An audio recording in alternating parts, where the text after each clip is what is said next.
Olá, pessoal! Em nossa aula de hoje, veremos sobre fatores bióticos e abióticos. Como o nome diz, bio quer dizer vida. Então, os fatores bióticos são todos os elementos causados pelos organismos em um ecossistema que condicionam as populações que o formam.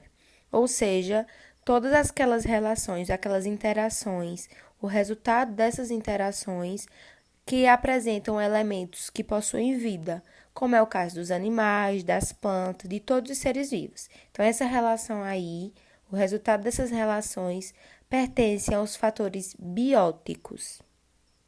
Por exemplo, a existência de uma espécie em número suficiente para assegurar a alimentação de outra condiciona a existência e a saúde desta última. Muitos fatores bióticos podem traduzir-se nas relações ecológicas, como se podem observar em um ecossistema, como predação, parasitismo ou competição.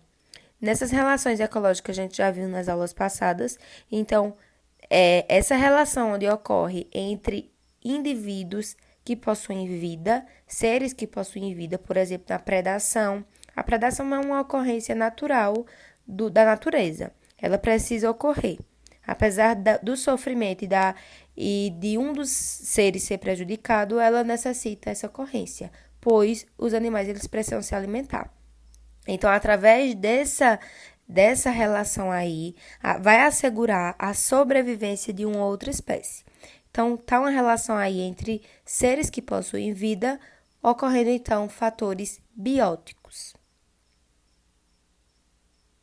Fatores bióticos são os produtores, como as plantas, que são aqueles que produzem o próprio alimento, que é o caso da fotossíntese. Os macroconsumidores, que são os seres herbívoros ou carnívoros, aqueles que se alimentam tanto de produtores quanto dos próprios macroconsumidores. No caso dos herbívoros, que se alimentam dos produtores, e nos casos dos carnívoros, que se alimentam dos animais herbívoros.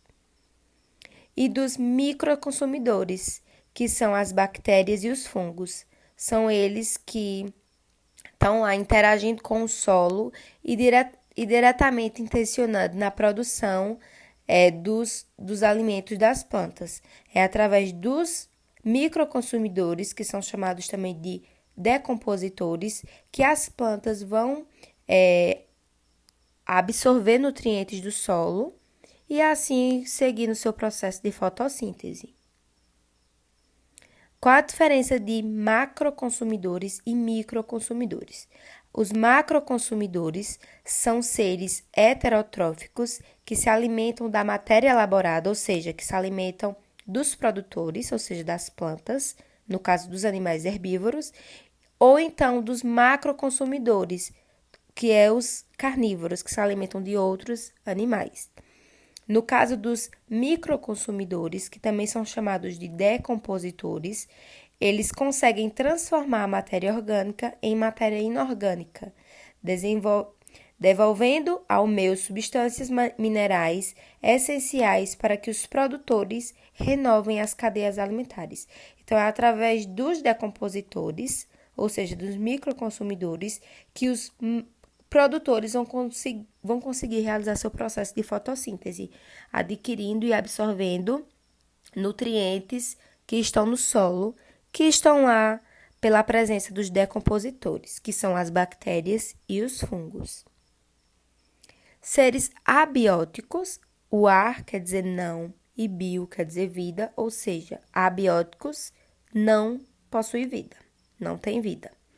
Todas as influências que os seres vivos possam receber em um ecossistema, derivadas de aspectos físicos, químicos ou físico-químicos do meio ambiente, como a luz, a temperatura, o vento, ou seja, todos os elementos que compõem a natureza, mas que não têm vida. Que são eles? Substâncias inorgânicas, que são aquelas que são fornecidas pelos microconsumidores, as substâncias que estão no solo, por exemplo, compostos orgânicos, o clima, temperatura, luz, pH, Oxigênio e outros gases, a umidade do ambiente, o solo, são todos fatores que estão presentes no ambiente, que faz parte da natureza, mas que não possuem vida, como são os seres vivos, né? Como são as plantas, como os animais, os seres humanos. Então, fatores abióticos pertencem ao ambiente, mas não têm vida. Como, por exemplo, a pedra, que faz parte da natureza, mas não tem vida, a água, o vento, entre outros. O ecossistema é um conjunto de tudo isso que a gente falou. É um conjunto de seres bióticos e abióticos, como a gente pode ver aí na imagem, onde tem o solo, tem o oxigênio, tem as plantas, tem os animais. Então, essa relação aí de todos os seres, de todos os organismos vivos e ainda os fatores físicos e químicos do ambiente formam o ecossistema.